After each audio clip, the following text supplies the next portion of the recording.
Praise the lord. ఈరోజు దేవుని వాగ్దానము, అతని పేరు నిత్యము నిలుచును, అతని నామము సూర్యుడున్నంత కాలము చిగుర్చుచుండును. అతనిని బట్టి మనుష్యులు దీవింపబడుదురు, అన్యజనులందరూ అతడు ధన్యుడని చెప్పుకొందురు. కీర్తనల గ్రంథము 72వ అధ్యాయము 17వ వచనము. సహోదరి సహోదరులారా, ఈ వాక్యం భవిష్యత్తులో రాబోయే మెస్సియా రాజ్యాన్ని మరియు ఆయన ప్రభావమును వివరించే అద్భుతమైన భాగం. ఈ కీర్తనను రాజైన సొలొమోను గురించి రాసినట్లు కనిపించినా ఇది వాస్తవానికి యేసుక్రీస్తు పరిపాలనను సూచించే ఒక ప్రవచనం. ఈ వాక్యాన్ని పూర్తిగా అర్థం చేసుకోవడానికి దీన్ని 4 ముఖ్యమైన భాగాలుగా చూడవచ్చు. మొదటిగా, అతని పేరు నిత్యము నిలుచును అని ఉంది. ఉదాహరణకు, అలెగ్జాండర్ లేదా నెపోలియన్ వంటి వారి సామ్రాజ్యాలు ఇప్పుడు లేవు, కానీ యేసుక్రీస్తు పేరు 2000 ఏళ్ల తర్వాత కూడా ప్రపంచవ్యాప్తంగా ప్రతిరోజు కోట్ల మంది నోళ్లలో స్మరించబడుతోంది. ఆయన పేరుకు మరణం లేదు. ఆయన ఏ సైన్యం లేకుండా, యుద్ధాలు చేయకుండా కేవలం ప్రేమ అనే ఆయుధంతో మనుషుల హృదయాలను జయించాడు. రోమా సామ్రాజ్యం ఆయనను అణిచివేయాలని చూసినా నేడు ఆ సామ్రాజ్యం లేదు, గాని క్రీస్తును నమ్మేవారు ప్రతి దేశంలోనూ ఉన్నారు. రెండవదిగా, అతని నామము సూర్యుడున్నంత కాలము చిగుర్చుచుండును అని ఉంది. సూర్యుడు ఏ విధంగా అయితే ప్రతిరోజు క్రొత్త వెలుగును ఇస్తూ నిరంతరంగా ఉంటాడో, ఈ రాజు యొక్క ప్రభావం కూడా ఎప్పటికప్పుడు నూతనంగా సజీవంగా ఉంటుంది. చిగురించుట అంటే అభివృద్ధి చెందడం. ఉదాహరణకు, క్రైస్తవ్యం ప్రారంభంలో కొద్ది మందితో మొదలైనప్పటికీ నేడు ప్రపంచంలోని ప్రతి మూలకు విస్తరించింది. ఎన్ని అడ్డంకులు వచ్చినా ఒక చెట్టు చిగురించినట్లుగా ఆయన సువార్త క్రొత్త ప్రాంతాల్లో, క్రొత్త హృదయాల్లో నిరంతరం విస్తరిస్తూనే ఉంది. సూర్యుడు ప్రతిరోజు పాతవాడే అయినా ఆయన ఇచ్చే వెలుగు ప్రతి ఉదయం కొత్తగా ఉంటుంది. అలాగే క్రీస్తు బోధలు కూడా ఎప్పుడు పాతబడవు. ఉదాహరణకు, 2000 ఏళ్ల క్రితం ఆయన చెప్పిన నిన్ను వలె నీ పొరుగువారిని ప్రేమింపుము అనే మాట నేటి ఆధునిక సమాజానికి కూడా ఒక పరిష్కారంలా అనిపిస్తుంది.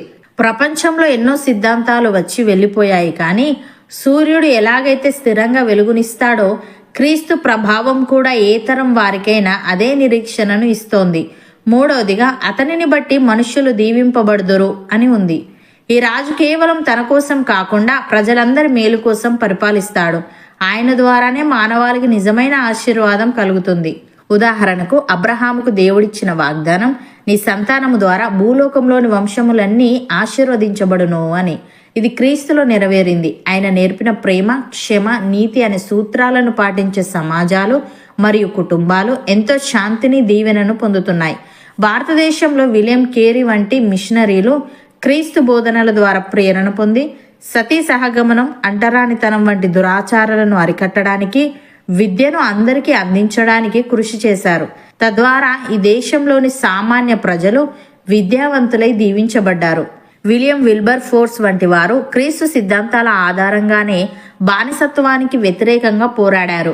ఫలితంగా కోట్లాది మంది మనుషులు స్వేచ్ఛ అనే దీవెనను పొందారు. నేడు ప్రపంచంలో మనం చూస్తున్న అనేక మానవ హక్కులు మరియు ప్రజాస్వామ్య విలువలు క్రీస్తు బోధించిన పొరుగువారిని ప్రేమించు అనే పునాది మీదనే ఏర్పడ్డాయి. ప్రియులారా, అబ్రహాముకు ఇచ్చిన వాగ్దానం ప్రకారం క్రీస్తు కేవలం ఒక మత స్థాపకుడిగా కాకుండా ప్రపంచానికి ఒక ఆశీర్వాద కారకుడిగా నిలిచారు. ఆయన నామమును బట్టి మనుషులు పాపం నుండి విడుదల పొంది నిత్య జీవం అనే గొప్ప దీవెనను పొందుతున్నారు. నాలుగవదిగా, అన్యజనులందరూ అతడు ధన్యుడని చెప్పుకొందురు అని ఉంది. అనగా క్రీస్తుని కేవలం ఒక జాతి మాత్రమే కాకుండా ప్రపంచంలోని అన్ని దేశాల ప్రజలు ఆయన్ని గొప్ప రక్షకుడిగా గుర్తిస్తారు. ఉదాహరణకు, నేడు ఆఫ్రికా, అమెరికా, ఆసియా ఇలా ఖండాల వలతి లేకుండా అన్ని భాషల వారు, అన్ని కులాల వారు యేసుక్రీస్తును ప్రభువు అని, ఆయన ధన్యుడని కీర్తిస్తున్నారు. పాత నిబంధన కాలంలో దేవుని ఆరాధన కేవలం ఇజ్రాయేలు దేశానికి, యెరూషలేము దేవాలయానికి పరిమితమై ఉండేది. కానీ ఈ ప్రవచనం ప్రకారం మెస్సియా ప్రభావం దేశ సరిహద్దులను దాటి వెళ్తుంది. ఉదాహరణకు, నేడు దక్షిణ కొరియాలోని సియోల్ నుండి బ్రెజిల్ అడవుల వరకు, ఆఫ్రికా మైదానాల నుండి మంచుతో నిండిన గ్రీన్లాండ్ వరకు ప్రతి చోట ఆయనను స్తుతించేవారు ఉన్నారు. ప్రపంచంలోని ఏ ఇతర రాజుకు లేదా నాయకుడికి ఇన్ని దేశాలలో ధన్యుడు అనిపించుకునే గుర్తింపు లేదు. సాధారణంగా ఒక నాయకుడి ప్రభావం ఆ భాష మాట్లాడే వారికే పరిమితమవుతుంది, కానీ క్రీస్తునామం ప్రపంచంలోని వేల భాషల్లో ధ్వనిస్తుంది. ఐక్యరాజ్య సమితిలో సభ్యత్వం ఉన్న దేశాల కంటే ఎక్కువ దేశాలలో, అంతకంటే ఎక్కువ భాషల్లో ప్రజలు యేసు ప్రభువు అని కీర్తిస్తున్నారు. ప్రతి ఆదివారం ప్రపంచవ్యాప్తంగా కోట్ల మంది ప్రజలు తమ మాతృభాషల్లో ఆయనను ధన్యుడని కొనియాడుతుంటారు. క్రీస్తును దేవుడిగా నమ్మని వారు కూడా ఆయన నైతిక విలువలను బట్టి ఆయనను ధన్యుడు లేదా మహనీయుడు అని గుర్తిస్తారు.